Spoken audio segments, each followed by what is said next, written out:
Hello, beautiful souls. Welcome to Divine Empowerment. My name is Joanne, and I'm super excited about today's video. But before I get started, make sure if you're new to the channel, make sure you subscribe and tap the bell because I do live readings so you can be notified and you can come and join. Awesome. All right. So, yes, are you a walk-in soul? And what does that really mean, right? Okay, this question has been coming up more and more recently in the Soul Realignment work that I offer my clients. So if you're interested in that, all those services are listed below.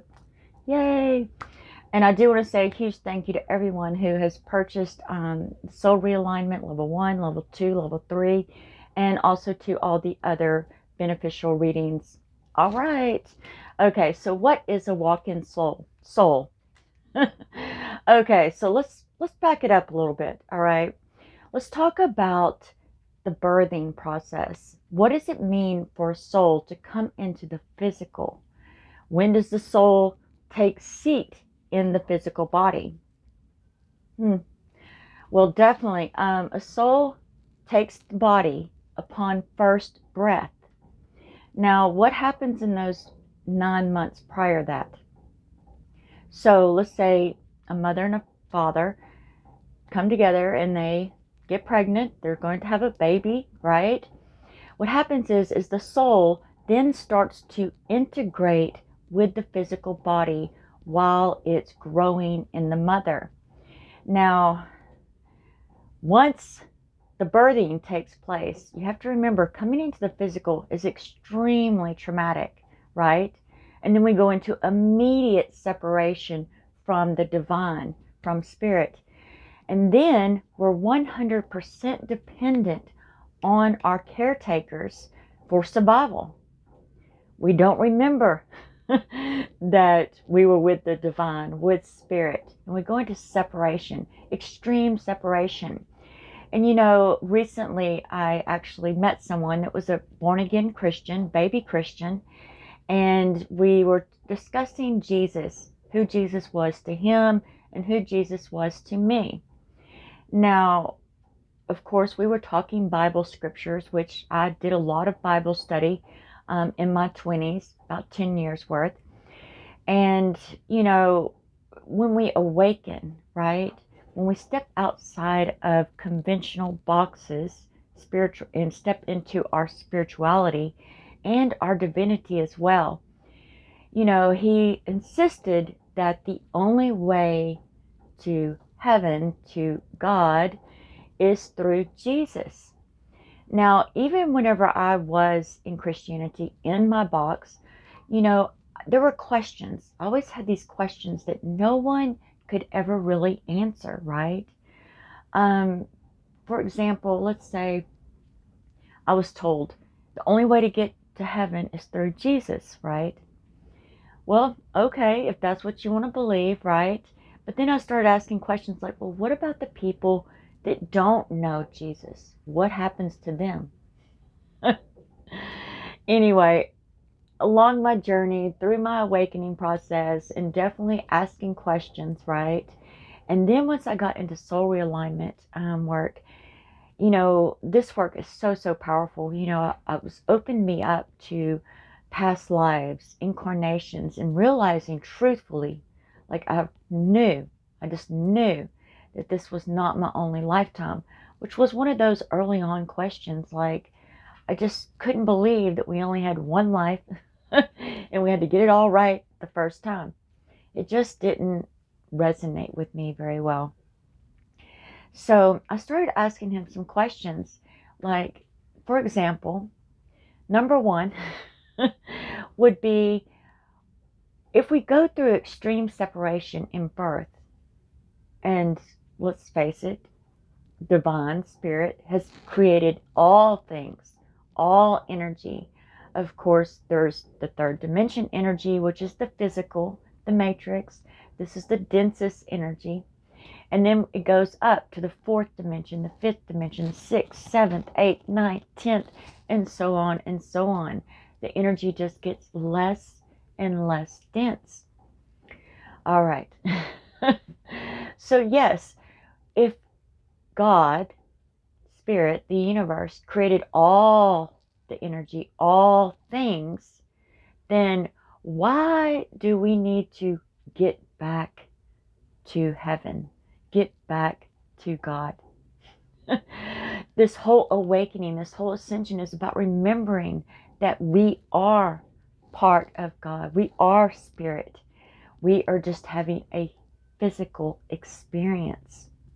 So awesome. Now back to the walk-in souls. Okay, now that you're kind of getting the understanding of how difficult it is to get into a physical body, it's very, very common that walk-in souls happen. For example, let's say a soul comes in, gets in the body, and then says, oops, you know what, on second thought, I don't want to do this right now. They can actually vacate that body, and another soul can come in that maybe is more prepared, or maybe they changed their mind and they did all the previous integration process, or maybe they just like to incarnate and do it quite often. So definitely the whole crib birth, for example, sometimes there isn't another soul that can come into that body. And so an infant will die early on. Um, so definitely it's very, very interesting. Now, in soul realignment, that's actually something that I check for right off the bat. Is this a walk-in soul? And if so, how many walk-ins is it? Because sometimes a walk-in can come in and say, oops, I don't want to do this either. And they leave. And then another walk-in will come in. And usually people that are walk-ins, they just don't feel connected to their family.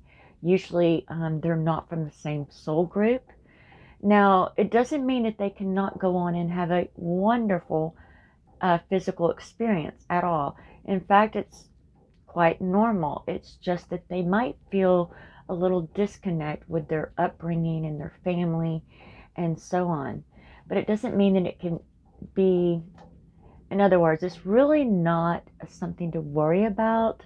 But if you are feeling disconnected from your family and so on and so on, usually that does come up in soul realignment, especially if it's a walk-in. But sometimes souls just don't incarnate. A lot of soul groups don't incarnate together. Definitely. All right, beautiful souls. So yes, being a walk-in does not mean, oh no, what is that? No, it's actually just another way to incarnate. And it doesn't mean that, it has to be a bad or negative experience, because the soul still is connected to source, to spirit, and still receives vital life force energy.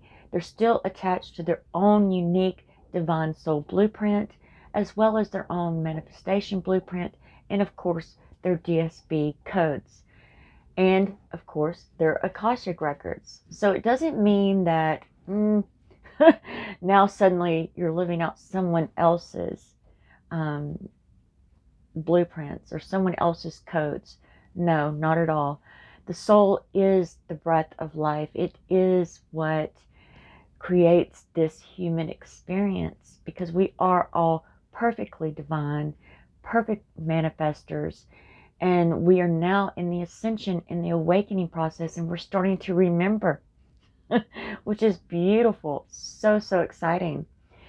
And also, too, there was one other thing. Oh, yes, talking about getting into the physical body and how difficult that is.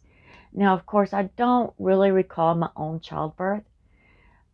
I've had dreams about it, and I know a little bit about what happened. So I kind of feel that, I mean, of course, if I wanted to, I could just channel the information, but nah, I didn't care to be a child, because I am primary divine power, and I like to make my own choices. So it's not really important to me. However, in my mid to late 30s, I actually died twice. Now, I'm definitely working on a video about this experience, because I feel that it could really help a lot of people. But for example, the first time I went, crossed over, into heaven. And then I came back almost very, very quickly. I was maybe gone 2 to 3 minutes. However, within 24 hours later, I actually crossed over again. Now, the second time, I didn't want to come back because, I mean, let's face it, it's heaven, right? But I was shown through my brother, who had already transitioned early on in life. He showed me the life lessons, the reasons why I was to come back here in the physical. But both times, well, the longer you're out of your body, the harder it is to get back into it. So it is, even in that experience, getting back into my body. The second time I was gone a very long time, and my body actually, the temperature had lowered so low that they had to reheat my body. And it took a long time. And it's very difficult to explain the process in detail. However, there are lower dimensions than the third dimension. There's the second dimension, the first dimension, and then there's the zero dimension. Now, in order for me to get back into my body, I had to travel through the zero dimension, which is very weird, through the first dimension, through the second dimension, which is very similar. So each dimension slightly mirrors itself, okay?